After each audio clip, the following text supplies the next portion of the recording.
Well, you know, it's the early days of August. You know It's what fair time time. it is. It's fair time. I'm looking forward to the tallest corn plant, the biggest chicken, And the best looking Well, I thought you were sow. the biggest chicken. I am. I thought you were. Chicken. And, you know, big steers and Big steers. and ducks and stuff. Horses. If you're lucky, we might even do a remote from there. Style review. Style review. Oh. Pig kissing contest. Is that one of That them? could happen. I know. Yep, that could happen. Well, you know, get ready. Tri Rivers Fair, August 8th through 10th or something.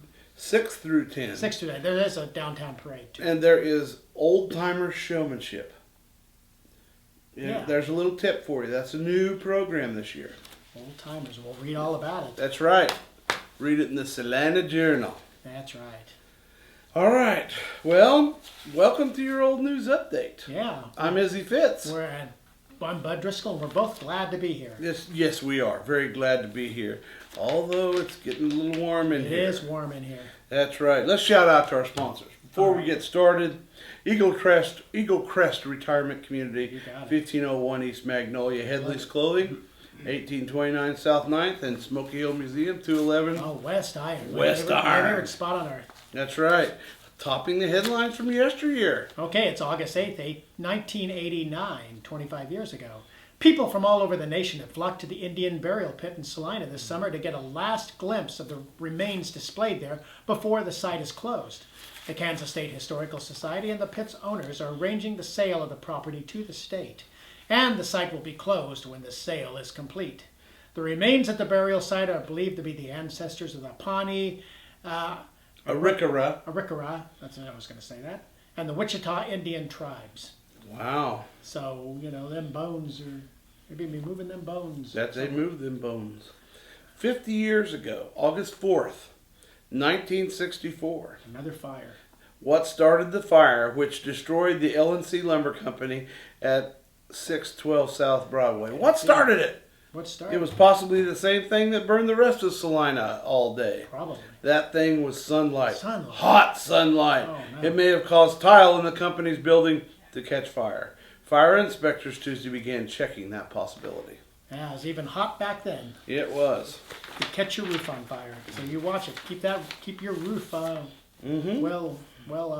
you know, Saturated. That's There what I was you gonna go. say. Okay, 75 years ago, August 4th, 1939, an additional 300 quail, making 600 released this summer in this territory by the state game department, was turned loose here last week, it was announced today. The quail are not intended for hunters this fall, officials of the department explain. The agreement being with farmers on whose land the birds are released, that the farmers will protect the quail until a year from now. The idea is to build up the quail population over the state before you shoot some more. Ah, I heard quail's good eating. Have you ever had quail? Like taste like chicken, They taste like chicken? a little wilder. They're a little wilder, a little gamey. Little quail, like a little cornish hen. Okay. Well, August 6th. I recommend it. You do? Yeah, I I've think never it's had good. one. August 6th, 1914. Dateline Scandia. Scandia. Monday, CV Plot came in with some sample of his corn, which to date is the tallest that we have heard of. Ooh. It measures 12 feet high 12 from feet root to high. top of tassel, and one stalk has 2 well-matured ears and 2 shoots, which are set on the stalk just 7 feet from the ground. The corn is the Bloody Butcher variety and is an upland product. I don't usually see a 12-foot stalk of corn. That's right. It's pretty tall. Yeah, even for a farm boy. Okay, last but not least, we got to go And 125 finally. years ago to the Saline Daily Republican, where on August 10th, 1889, with a population of 12,000, with new buildings being started daily, with wholesale houses getting ready for the fall trades, with new railroads coming, it does look like Salina ought to feel happy.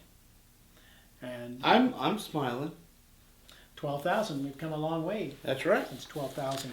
All right. Well, read more about the way things used to be in the look back section of Monday's Salina Journal. And we just might catch you at the fair next week. That's right. Cotton candy. Yeah, have a corn dog on us. And we'll see you yesterday.